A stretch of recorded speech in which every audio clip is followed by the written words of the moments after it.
ಪಾಪಿಯ ವಶದಲ್ಲಿರೋ ನಾಗಮಣಿನ ನನ್ನ ವಶಕ್ಕೆ ತಗೋಬೇಕು. ವಿಷ್ಣು, ನಿನ್ನ ಬಲಿಯ ಮುಹೂರ್ತ ಹತ್ರ ಬರ್ತಾ ಇದೆ.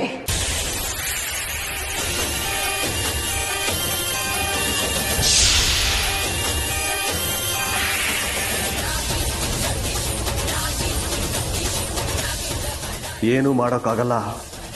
ಯುದ್ಧ ಶುರುವಾಗಿದೆ. ರುದ್ರನಿಗಾದದ್ದು ನನಗಾಗೋದಕ್ಕೆ ನಾನು ಅವಕಾಶ ಕೊಡಲ್ಲ. ಅವಳೋ ನಾನು ನೋಡೇ ಬಿಡೋಣ.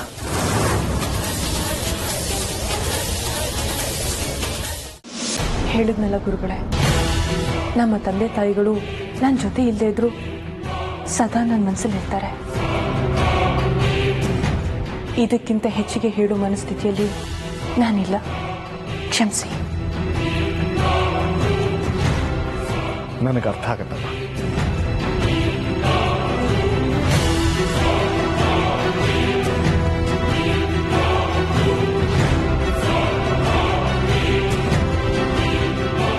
ಬಾಬಾ,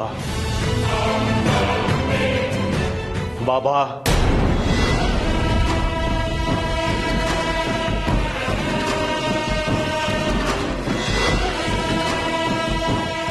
ಹೇಳು ವಿಷ್ಣು, ಇದ್ದಕ್ಕಿದ್ದಾಗೆ ನನ್ನನ್ನು ನೆನಪು ಮಾಡಿಕೊಂಡ ಕಾರಣ? ನಾಗಮಣಿ ಜೋಪಾನವಾಗಿದೆ ತಾನೆ? ಸಮಯಕ್ಕೆ ಸರಿಯಾಗಿ ಪೂಜೆ ಧ್ಯಾನಗಳೆಲ್ಲ ನಡೀತಾ ಇದೆ ಅಲ್ವಾ? ಯಾವುದೇ ಲೋಪಗಳಾಗಿಲ್ಲ ತಾನೆ? ಇಲ್ಲ ಬಾಬಾ, ಯಾವ ಪೂಜೆನಲ್ಲಿ ಯಾವ ಲೋಪದೋಷನೂ ಆಗಿಲ್ಲ. ಆದರೆ ನಾನೀಗ ನಿಮ್ಮನ್ನು ನೆನಪಿಸಿಕೊಂಡಿದ್ದು ಬೇರೆದೇ ಕಾರಣಕ್ಕೆ. ಹೇಳು ಬಾಬಾ, ನಾಳೆ ನೀವು ನಮ್ಮ ಮನೆಗೆ ಬರಬೇಕು. ಯಾಕೆ ವಿಷ್ಣು ದಿಢೀರಂತ? ಮತ್ತೇನಾದ್ರೂ ಹೊಸ ಸಮಸ್ಯೆ ಇದೆ ಬಾಬಾ. ಆ ನಾಗಿನಿ ನಮ್ಮ ಮನೆಯಲ್ಲೇ ಇದ್ದಾಳೆ, ನಮ್ಮ ನಡುವೆನೇ ಇದ್ದಾಳೆ ಅಂತ ಅಮ್ಮನ ಅನುಮಾನ. ನಿಮ್ಮನೆಲ್ಲ? ಹೌದು ಬಾಬಾ. ಅಷ್ಟೇ ಅಲ್ಲ, ಅಮೃತನೇ ಆ ನಾಗಿನಿ ಅನ್ನೋ ಅನುಮಾನ ಅಮ್ಮನಿಗೆ. ಆ ಅನುಮಾನನ ಬಗೆಹರಿಸೋದಕ್ಕೆ ನಿಮ್ಮಿಂದ ಮಾತ್ರ ಸಾಧ್ಯ ಅಂತ ಅಮ್ಮ ನಿಮ್ಮನ್ನ ಕರೆಸೋದಕ್ಕೆ ಹೇಳಿದ್ದಾರೆ. ಬರ್ತೀರಾ ಅಲ್ವಾ ಬಾಬಾ? ಆದರೆ ವಿಷ್ಣು, ಈ ಹಿಂದೆ ಸುಮಾರು ಸಲ ಅಮೃತಾಳ ಮೇಲೆ ಅನುಮಾನ ಪಟ್ಟು ಸಾಕಷ್ಟು ಶಕ್ತಿ ಪರೀಕ್ಷೆಗಳನ್ನ ಮಾಡಿದ್ವಿ.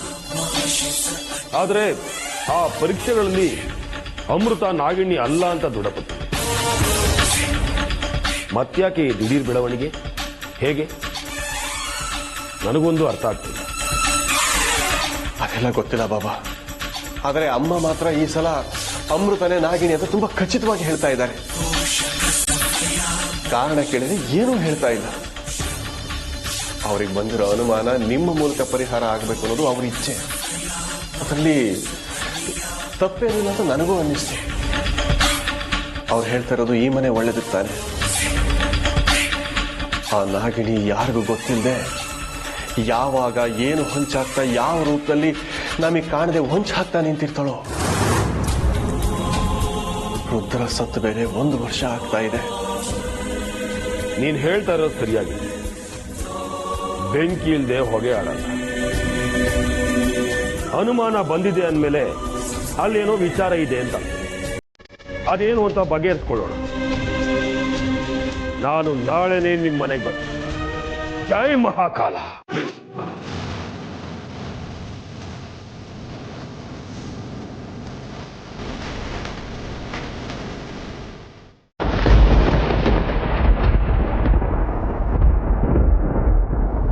ರುದ್ರ, ನನ್ ಕಂದ ನಾಗಶಾಪ ಒಳ್ಳೇದಲ್ಲ. ಸೇಡ್ ಕಟ್ಕೋಬೇಡ ಅಂತ ಕಿಳಿಗೆ ಹೇಳ್ದಾಗ ಹೇಳಿದೆ. ಕರದಲ್ಲಿ ಹುಟ್ಟಬೇಕಾಗಿರೋ ಮಗನ್ ಕಳ್ಕೊಂಡ್ಮೇಲೂ ನಿನ್ ಬುದ್ಧಿ ಕಲೀಲಿಲ್ಲ. ನೀನಾಟದೆ ನಿನಗೆ ಮುಖ್ಯ ಆಯ್ತು. ದುರಾಸಕ್ತಿತ್ತು, ಮಾಡಬಾರ್ದು ತಪ್ಪು ಮಾಡಿಬಿಟ್ಟೆ. ನಾಗಮಣಿ ಆಸೆಗೆ ಬಿದ್ದವರು ಯಾರಿಗೂ ಒಳ್ಳೇದಾಗಿಲ್ಲ. 1000 ಸತಿ ಬುದ್ಧಿ ಹೇಳಿದ್ರು ಅರ್ಥ ಮಾಡ್ಕೊಡ್ದೆ. ಚಿಕ್ಕ ವಯಸ್ಸಲ್ಲೇ ಪ್ರಾಣ ಕಳ್ಕೊಂಡ್ಬಿಟ್ಟಿಲ್ಲೋ ನನ್ ಕಂದ. ಬಾಳಿ ಬದುಕಬೇಕಾಗಿರೋ ವಯಸ್ಸಲ್ಲಿ ಅಂದ್ಬಿಟ್ಟು ನನ್ನ ಕಳ್ಳಿನ ಸಂಕಟನ ಜಾಸ್ತಿ ಮಾಡ್ಬಿಟ್ಟಲ್ಲ. ಈಗ ಎಲ್ಲಿದ್ಯೋ, ಹೇಗಿದೆಯೋ? ನೀನು ವಿಷ್ಣು ನನ್ಗೆರಡು ಕಣ್ಗಳ ಥರ ಇದ್ರಿ. ಅವನು ತಾಳ್ಮೆಗೆ ಹೆಸರಾದ್ರೆ ನೀನು ಧೈರ್ಯಕ್ಕೆ ಸಾಹಸಕ್ಕೆ ಮತ್ತೊಂದು ಹೆಸರು. ನೇರವಂತಿಕೆ ಅಂದ್ರೆ ನೀನು ನೋಡಿ ಕಲ್ತ್ಕೋಬೇಕು ಅಂತ 4 ಜನ ಹೇಳಿ ತೋರ್ಸೋ ರೀತಿ ಬರುತ್ತೋ ನೀನು. ಕೊನೆಗೂ ಹೋರಾಡಿ ಪ್ರಾಣ ಬಿಟ್ಟೆ. ಆದ್ರೆ ಬೇಡದಕ್ಕೆ ಹೋರಾಟ ಮಾಡಿ ಅನ್ಯಾಯವಾಗಿ ಪ್ರಾಣ ಬಿಟ್ಟೆ. ಆ ಸಂಕಟ ಕೊನೆವರೆಗೂ ಉಳ್ಕೊಂಡ್ಬಿಡ್ತಲ್ಲೋ. ರುದ್ರ, ಎಲ್ಲಿದ್ಯಪ್ಪ ನಿನ್ನ ಆತ್ಮ? ಅದೆಷ್ಟು ಅತೃಪ್ತಿಯಲ್ಲಿ ಅಲಿತಾ ಇದೆಯೋ ಏನೋ. ಯಾವ ರೂಪದಲ್ಲಿ ಅಲಿತಾ ಇದೆಯೋ ನೆನ್ಸ್ಕೊಟ್ರೆ ನನ್ನ ಕರಳೆ ಕಿತ್ ಬರೋಗ್ ಆಗ್ತಾ ಇದೆಯಲ್ಲ ನನ್ ಕಂದ.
ಅತ್ತೆಮ್ಮ, ದೇವಸ್ಥಾನಕ್ಕೆ ಹೋಗಿ ಬಂದ್ರು ನೀವು ಸರಿ ಹೋಗಿಲ್ಲ, ನಿಮ್ಮ ಮನಸ್ಸು ಸರಿ ಹೋಗಿಲ್ಲ.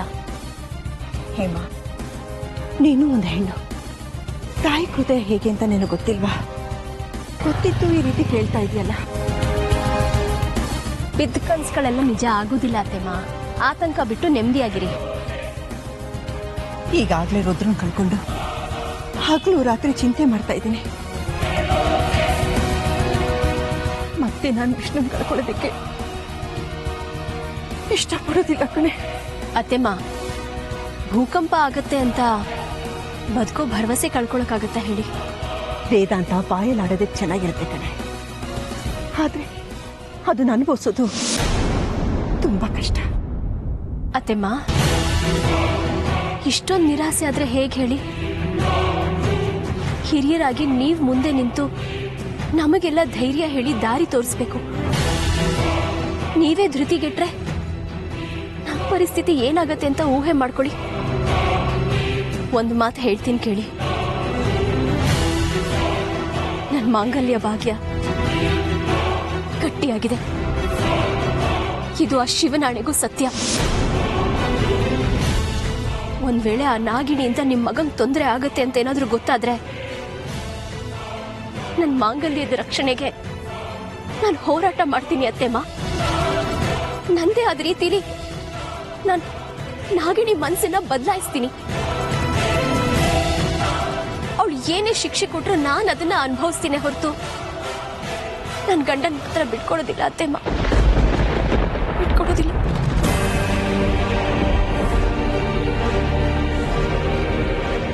ನಿನ್ನಂತ ಸೊಸೆನ್ ಪಡೆಯೋದಕ್ಕೆ ನಾನು 7 ಜನ್ಮ ಪುಣ್ಯ ಮಾಡಿದ್ದೀನಿ ಕಣೆ. ಯೋಚನೆ ಮಾಡಬೇಡಿ ಅತ್ತೆಮ್ಮ, ನಮ್ಮ ಪಾಲಿಗೆ ಆ ದೇವ್ರಿದ್ದಾನೆ. ನಾವು ಮನ್ಸಲ್ಲಿ ಏನ್ ಅನ್ಕೋತೀವೋ ಅದು ಹಾಗೆ ನಡೆಯುತ್ತೆ. ನಾವು ಒಳ್ಳೇದಾಗತ್ತೆ ಅಂತ ಅನ್ಕೊಳ್ಳೋಣ, ಖಂಡಿತ ಒಳ್ಳೇದೇ ಆಗತ್ತೆ ಅತ್ತೆಮ್ಮ, ನಿಜ. ಬನ್ನಿ.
ಪರವಾಗಿಲ್ಲ ಮಿನಿ ಅವರೇ, ನಿಮಗೂ ಹಾವುಗಳ ಬಗ್ಗೆ ಆಸಕ್ತಿ ಇದೆ ಅಂದರೆ ಇಂಥ ಬುಕ್ಕೆಲ್ಲ ಓದ್ತಿರೋ ಅಂದರೆ ಆಶ್ಚರ್ಯ ಆಗುತ್ತೆ. I like it. ಹೌದು ಅರ್ಜುನ್, ಮೊದಲು ಹಾಬಿ ಥರನೇ ಶುರು ಮಾಡಿದ್ದು, ಅದಾದಮೇಲೆ ಆಸಕ್ತಿ ಜಾಸ್ತಿಯಾಗಿ ಇದನ್ನೇ ಅಧ್ಯಯನ ಥರ ಮುಂದುವರಿಸೋಣ ಅನ್ನಿಸ್ತು. ಈ ಹಾವುಗಳು ಒಂಥರ ವಿಚಿತ್ರ ನೋಡಿ. ಹಾವುಗಳ ಬಗ್ಗೆ ವಿಜ್ಞಾನ ಒಂಥರ ಹೇಳಿದ್ರೆ ಪುರಾಣಗಳು ಮತ್ತೊಂಥರ ಹೇಳುತ್ತವೆ. ಪುರಾಣಗಳನ್ನ ಸುಳ್ಳು ಅಂತ ವಾದಿಸೋರು ಇದ್ದಾರೆ. ನಂಗೆ ಅನ್ಸೋದೇನೆಂದ್ರೆ, ನಾವು ಸೈಂಟಿಫಿಕ್ ಆಗಿ ನೋಡೋ ಹಾವುಗಳೇ ಬೇರೆ, ಪುರಾಣದಲ್ಲಿರೋ ಹಾವುಗಳೇ ಬೇರೆ. ಏನಂತೀರಾ? ಪುರಾಣ, ಹ್ಯೂಮನ್ ಮೈಥಾಲಜಿಕಲ್, ನೀವು ಇದನ್ನೆಲ್ಲ ನಂಬ್ತೀರಾ ಮಿನಿ ಅವರೇ? ನಂಬ್ತೀನೋ ಇಲ್ವೋ ಗೊತ್ತಿಲ್ಲ, ಕ್ಯೂರಿಯಾಸಿಟಿ ಅಂತೂ ಇದೆ. ನಾವು ನೋಡಿಲ್ಲ ಅಂದ ಮಾತ್ರಕ್ಕೆ ನಿಜ ಅಲ್ಲ ಅನ್ನೋದು ತಪ್ಪಲ್ವಾ? ಈಗ ನೋಡಿ, ನಮ್ಮ ಮೈಥಾಲಜಿಲಿ ಹೇಳ್ತಾರಲ್ವಾ, ಅದೇ ಈ ನಾಗಲೋಕ, ಇಚ್ಛಾಧಾರಿ ನಾಗಗಳು, ಅಲ್ಲಿ ಒಬ್ಬ ನಾಗರಾಜ, ಅವನಿಗೊಬ್ಳು ನಾಗರಾಣಿ, ನಾಗಮಣಿ, ಎಕ್ಸೆಟ್ರಾ ಎಕ್ಸೆಟ್ರಾ.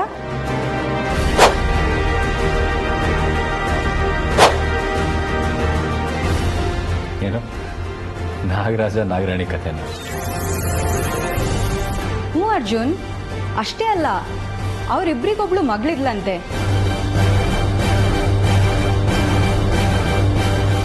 ಅಮೃತ ಅಂತ.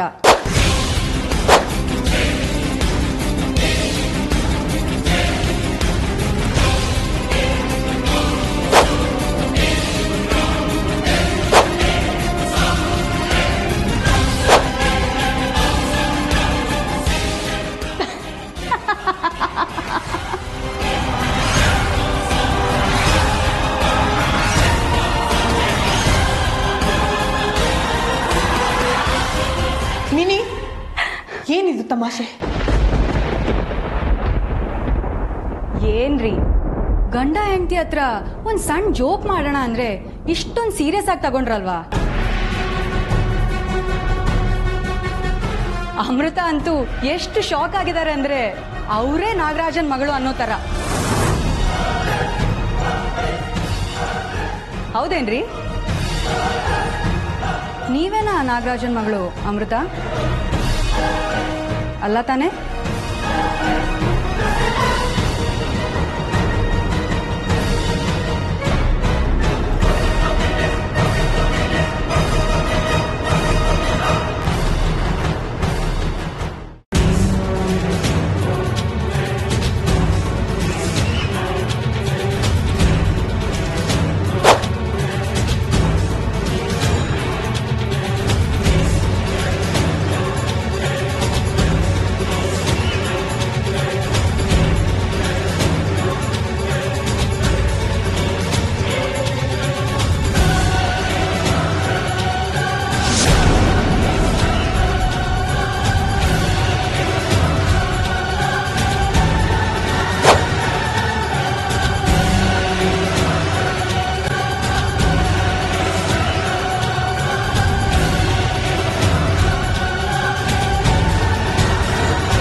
ಅತ್ತೆಮ್ಮ, ಯಾಕೆ ಅಲ್ಲೇ ನಿಂತ್ಬಿಟ್ರಿ? ಏನಾಯ್ತು?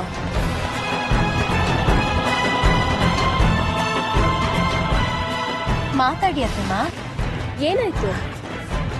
ಯಾಕೋ ಗೊತ್ತಿಲ್ಲ ಹೇಮ, ಯಾಕೋ ಒಂದ್ ರೀತಿ ಸಂಕಟ ಆಗ್ತಿದೆ. ಸಂಕಟನ? ಯಾಕೆ? ಯಾಕೆ ಅಂತ ಗೊತ್ತಿಲ್ಲ. ಹಾಗಂದ್ರೆ ಹೇಗೆ? ಅದ್ ಯಾವ ಥರದ ಸಂಕಟ? ನನ್ನ ಮನ್ಸಿಗೆ ತುಂಬಾ ಹತ್ರ ಆದವರು, ನಾನ್ ತುಂಬಾ ಪ್ರೀತಿ ಮಾಡೋರು ಎಲ್ಲೋ ಎಲ್ಲೋ ಅಕ್ಕಪಕ್ಕದಲ್ಲಿ ಇದಾರೆ ಅನ್ಸ್ತಾ ಇದೆ ಹೇಮ. ಅತ್ತೆಮ್ಮ, ಆ ಥರದವರು ಇಲ್ಲಿ ಹೇಗಿರೋಕ್ ಸಾಧ್ಯ? ಅದೇನೋ ಗೊತ್ತಿಲ್ಲ, ನನಗೆ ತುಂಬಾ ಬೇಕಾದರು ಇಲ್ಲೇ ಎಲ್ಲೋ ಇದ್ದಾರೆ. ಅವ್ರು ನೋಡಿದೆ ನಾನು ದೂರ ದೂರ ಹೋಗ್ತಾ ಇದ್ದೆ, ನಿಲ್ಸ್ತಾ ಇದ್ದೆ. ಹೇಮಾ, ಅತ್ತೆಮ್ಮ, ಮನ್ಸಿಗೆ ಅನ್ಸೋದೆಲ್ಲ ನಿಜ ಅಲ್ಲ. ಆದ್ರೆ ನಮ್ಮ ಮನ್ಸು ಕನ್ಸಿರೋದು ನಿಜ ಆಗಿದೆ ಅನ್ನೋದು ನಿನ್ಗೂ ಗೊತ್ತು, ನನಗೂ ಗೊತ್ತು. ಅತ್ತೆಮ್ಮ, ಎಲ್ಲ ಸಲ ಅಲ್ಲ, ಕೆಲವು ಸಲ. ಕೆಲವು ಸಲ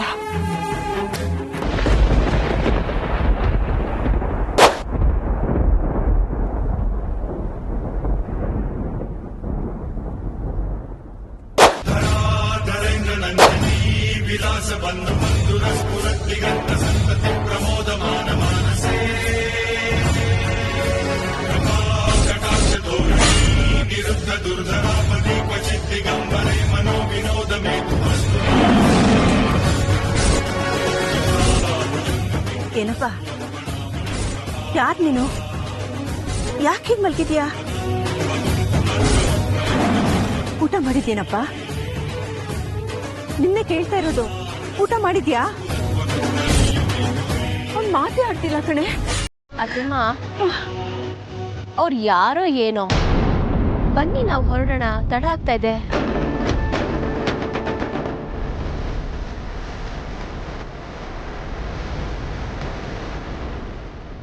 ಒಂದು ನಿಮಿಷ, ನಿನ್ನೆ ಕೇಳ್ತಾ ಇರೋದು, ಮಾತಾಡಪ್ಪ.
ಅಣ್ಣ,